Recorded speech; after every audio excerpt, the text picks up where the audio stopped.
one thing that is so important and a part of our educational philosophy is the idea that in order to be a clear lens and to really shine a light for students, we have to be able to know ourselves. It's that concept of knowing thyself and getting really clear in who and what we are as we move around the world and interact with other human beings in relationship.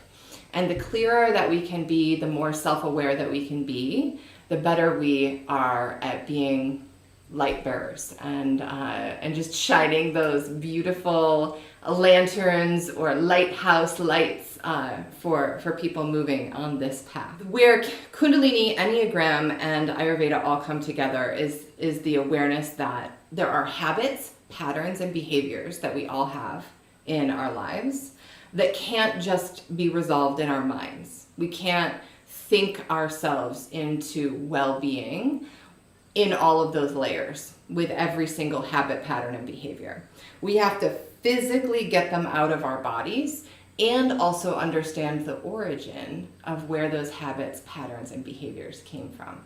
I know that different times of the month as well is another factor that comes into play as we start to know ourselves. So where are you on your particular cycle of hormones and the moon and things like that? And once you know all of these different things and you engage with them in a very practical, applied level, not a theoretical level, not talking about the if or maybe or could, and really getting into what presents itself in your life, that's when you start to get to have a lot of autonomy and empowerment over your well-being, for sure. The experience of anyone moving through their cycle, and this is something that you will all learn throughout this program as well, is different depending on what your constitution is, what your dosha is, and of course what your Enneagram is. So it's like this path of self-discovery, and a lot of spiritual warriorship is about that, because it's hard to step into that place where you can have the really being in that place of being a saint and also being a warrior. So it's really having the mind of the saint and the heart of the warrior is spiritual warriorship, being on the warrior pathway in a different context than we typically put warriorship in our culture.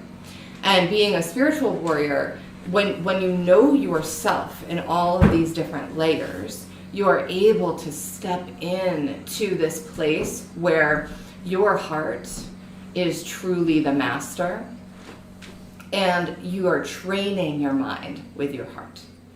Absolutely training your mind to listen to that intuition, to listen to that heart. And when we're out of balance, we question our intuition, we question what that wisdom is that's rising up. Ooh, is this really, the next step for me in this moment? Or am I reactive because I'm tired or I'm hungry, or I went to a friend's birthday party last night and I know that everything I ate and drank in those 3 hours wasn't really super awesome for my particular constitution. And yoga means union. And when we use the tools of Kundalini and Enneagram and Ayurveda, and understanding our hormonal balances and cycles as we move through our lives, having all of these tools is like, the key to unlocking your floodgates of just creativity and inspiration and living in a place of joy and lightness. So that's why we have combined them all in this beautiful practice and of course in this beautiful training.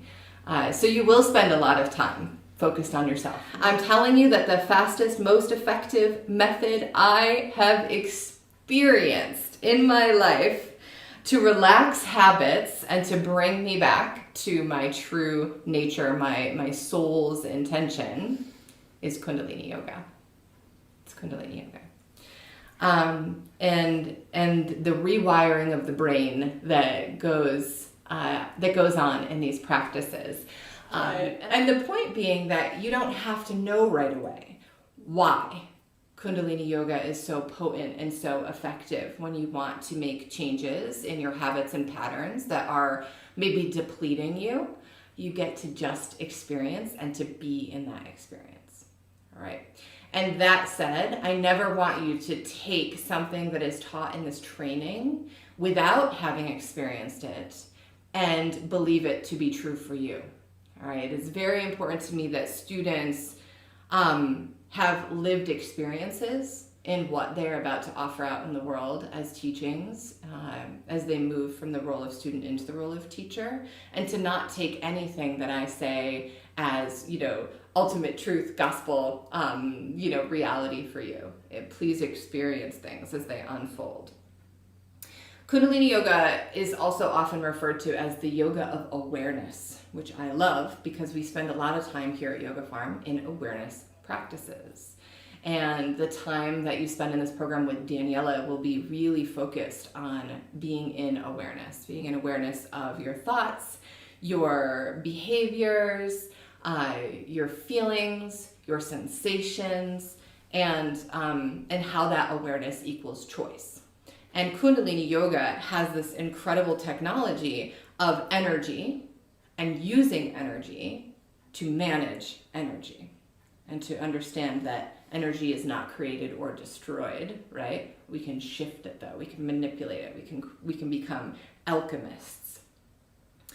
And unlike many forms of yoga, Kundalini places a large emphasis on breath and the overall health of the nervous system.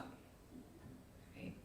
And I like to refer to it as yoga for people who can't do yoga or think that they can't do yoga, because it's always starting with the breath. We're always starting with the breath. And if you have to pause the physical asana, the pose itself, or put your arms down or just lay down and you can stay with the breath, you're doing Kundalini. So therefore, if you can breathe, you can do Kundalini Yoga. And for me, that really spoke to longevity in practice. I did a lot of hot power yoga. I've done a lot of Baptiste yoga, Bikram yoga, Ashtanga yoga.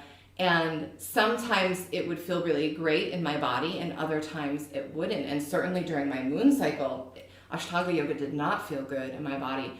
And Kundalini Yoga being so much more about the breath, I almost could sit there and imagine, like, I'll be able to do Kundalini Yoga when I'm 95 years old. Yes, exactly. I might just be sitting in a chair. Right? I'm going to be old one day and still be able to do Kundalini Yoga. Right. But what I love the most is that each asana, if you do it for 1 minute or even 3 minutes or even more than that, just even 1 minute, if you take a moment to take a minute out of your day to do it, it's so powerful and transformative. It can just, it switches you in a minute. Yes. Yeah, and we'll remind you of that through this entire training, that sure, do this particular practice for 3 to 5 minutes, and if you get to 90 seconds and stop, you got to 90 seconds, and that's incredible. 30 seconds of stretch pose is a game changer. So if you're like 3 minutes of stretch pose, dear Lord, what am I doing? You're gonna start with that 30 seconds, and it's a success. It's absolutely a success, and it's certainly my conviction that we all have the capability to heal ourselves. That this is an innate ability that we were all born with, and that many of the ways that we can heal ourselves we've just simply forgotten, or the intuition rises up and we're not listening or believing in ourselves enough to tune into that.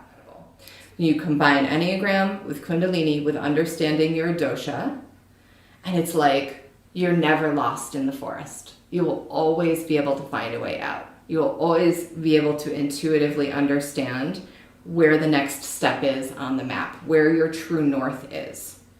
Because you have all the supplies to make this journey and to be incredibly healthy and happy and fulfilled and joyful with that understanding that your heart is the master and your mind gets to be of use and of service to that heart. That's where all of these things come together, and that's what being a spiritual warrior is about.